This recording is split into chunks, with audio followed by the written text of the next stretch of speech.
श्री गणेशाय नमः। श्री सरस्वतये नमः। श्री सद्गुरुदेव चरण कमलेभ्यो नमो नमः। ओम नमो भगवते वासुदेवाय। श्री राधा कृष्णाय नमो नमः। श्री रामचंद्र डोंगरे जी महाराज द्वारा रचित श्रीमद्भागवत रहस्य। दक्ष के द्वारा आदि नारायण की आराधना। प्राचीन व्रीहि राजा के यहाँ प्रेचेता नामक 10 पुत्र हुए थे। उनके दक्ष नामक एक पुत्र हुआ। प्रजापति दक्ष ने हंस गुह्य स्तोत्र से आदि नारायण भगवान की आराधना की तो उसके यहाँ हर्यश्व नामक 10,000 पुत्र हुए। दक्ष ने उन्हें प्रजा उत्पन्न करने की आज्ञा दी, किंतु नारायण सरोवर के जल का स्पर्श करने के कारण उनको परमहंस धर्म का आचरण करने की इच्छा हुई। वहाँ उन्हें नारद जी मिल गए।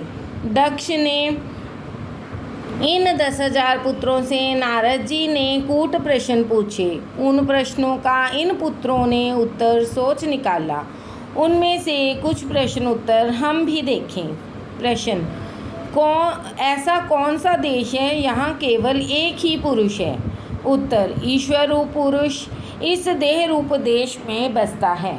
प्रश्न: ऐसी कौन सी गुफा है जिसमें प्रवेश तो किया जा सकता है किंतु बाहर नहीं आया जा सकता? उत्तर: प्रभु के चरण, वहाँ से कोई वापस नहीं आता। यद गत्वा न निर्वर्तन्ते। प्रश्न: वह कौन सी नदी है जो परस्पर विरुद्ध दिशा में बहती है? उत्तर: संसार। संसार रूपी नदी में प्रवृत्ति विषयों की ओर खींच ले जाती है और निर्वृत्ति प्रभु के प्रति बहा कर ले जाती है। प्रश्न: सिर पर जो चक्र मंडरा रहा है वह कौन सा चक्र है, क्या है? उत्तर: सभी जीवों के सिर पर काल चक्र मंडराता रहता है।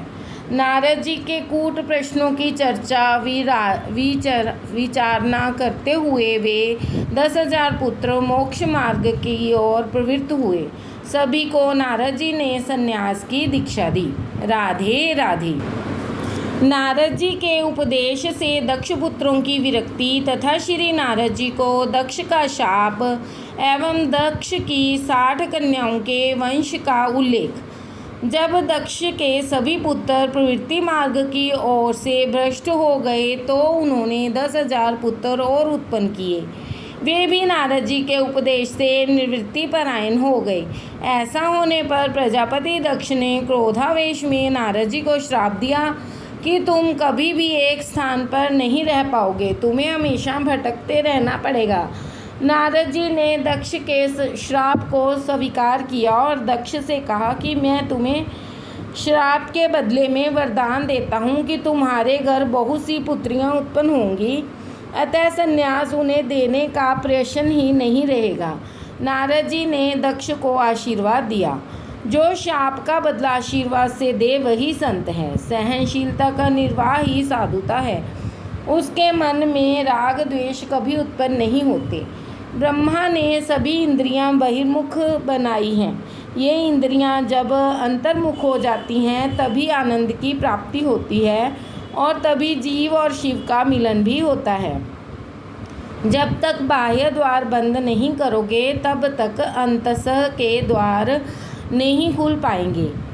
शुकदेव जी वर्णन करते हैं, राजन, फिर आगे चलकर दक्ष के घर 60 कन्याओं का जन्म हुआ। उनमें से अदिति के घर 12 संतानें हुई। उनमें से एक का नाम था त्वष्टा। वह प्रजापति त्वष्टा के पुत्र उत्पन्न हुए विश्वरूप। राधे राधे। बृहस्पति द्वारा देवताओं का त्याग और विश्वरूप का देवगुरु के रूप में वर्णन। एक दिन जब इंद्र सिंहासन पर बैठे हुए थे तो वहाँ बृहस्पति आए। अपने और सारे देवों के गुरु बृहस्पति का आगमन हुआ, फिर भी इंद्र ने आसन से उठकर उनका स्वागत नहीं किया। बृहस्पति मान की अपेक्षा रखते हैं, धन की नहीं। ऐसे अपमान के कारण बृहस्पति ने देवों का त्याग किया और इंद्र को श्राप दिया कि तू दरिद्र होगा। संपत्ति के मद में शुद्ध बुद्ध और ज्ञान भान भूला हुआ व्यक्ति दरिद्र होने पर ही सयाना होता है। दैत्यों ने तो इसे शुभ प्रसंग माना और देवों के साथ युद्ध शुरू कर दिया। उन्होंने स्वर्ग जीत लिया। पराजित देवगण ब्रह्मा के पास पहुँचे। ब्रह्मा जी ने देवताओं को कड़ा उलाहना दिया, क्योंकि वह पराजय तो उस ऋषि के अपमान का ही फल था। उन्होंने ऋषि ब्राह्मणों की सेवा करने का आदेश देते हुए कहा, किसी ब्रह्मनिष्ठ ब्राह्मण को गुरु मानकर उसे बृहस्पति का आसन दो। देवों ने पूछा, ऐसा ब्रह्मनिष्ठ ब्राह्मण कौन है? ब्रह्मा ने कहा, प्रजापति के पुत्र त्वष्टा, उनका पुत्र विश्वरूप ब्रह्मनिष्ठ है।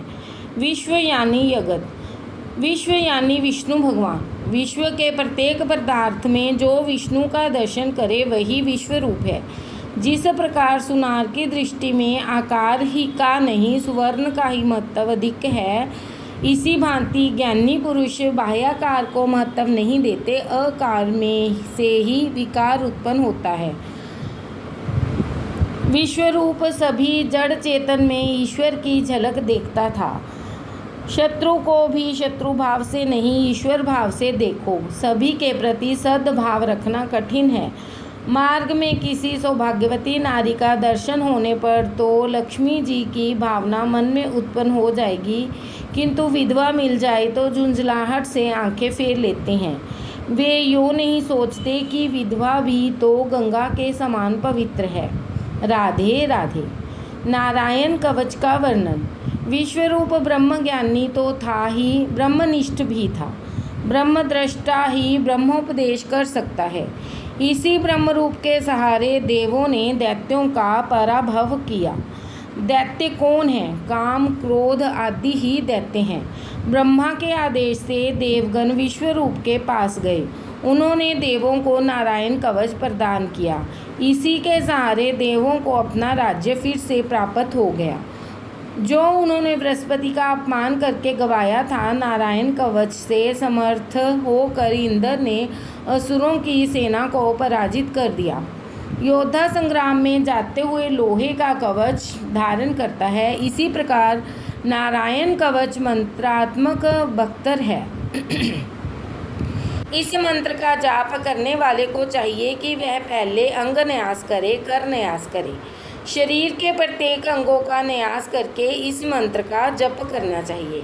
नारायण कवच कहलाता है, जल के अंदर रहने वाले जलचर जंतुओं से और वरुण के पाश से मत्स्य मूर्ति भगवान मेरी रक्षा करें।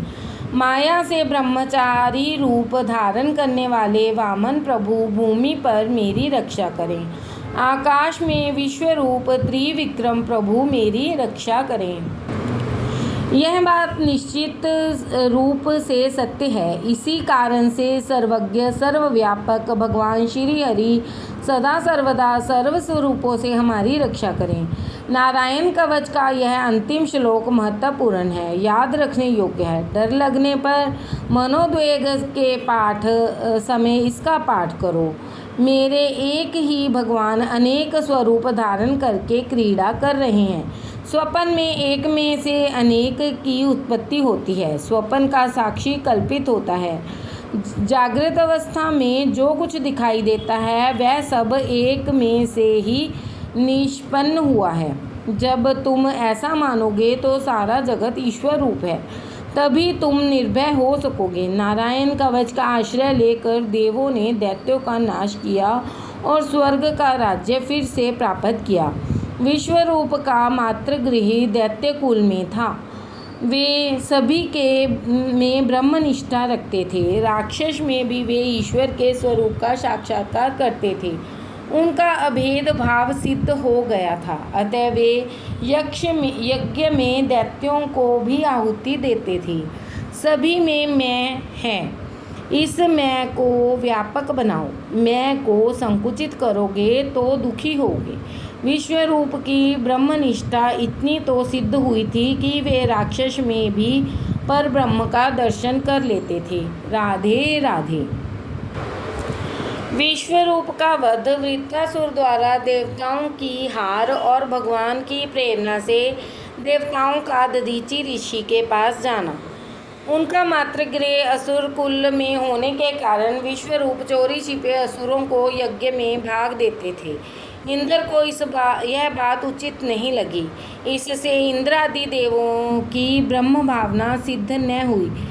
दैत्यों को यज्ञ भाग देने के लिए मना करने पर भी गुरु मानते नहीं थे। अतः उन्होंने इंद्र ने विश्वरूप का मस्तक काट दिया।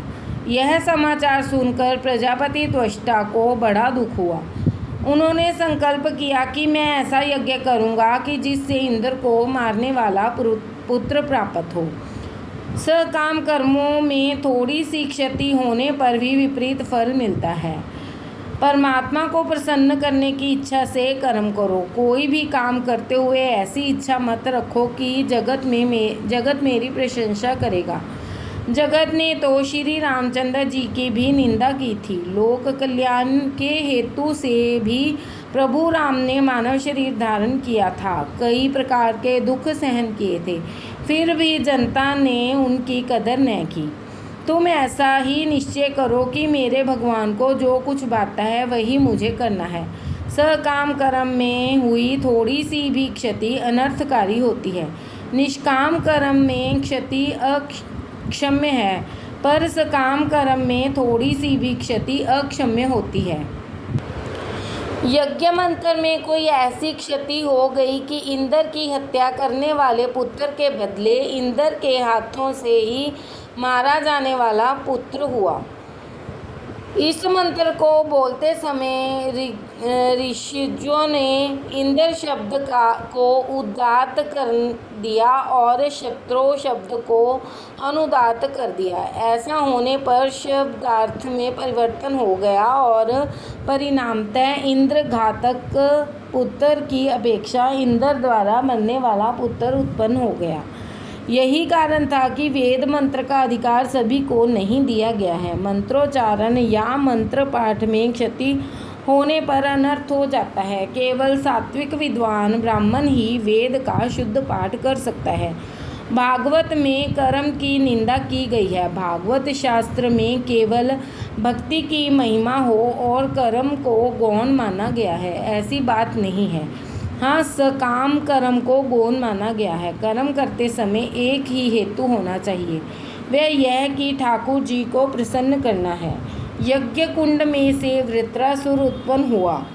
वह देवों को सताने लगा। देवों के सभी अस्त्र शस्त्र प्रभावहीन सिद्ध हुए। घबराहट के मारे देव परमात्मा की शरण में गए और परमात्मा से प्रार्थना की। राधे राधे।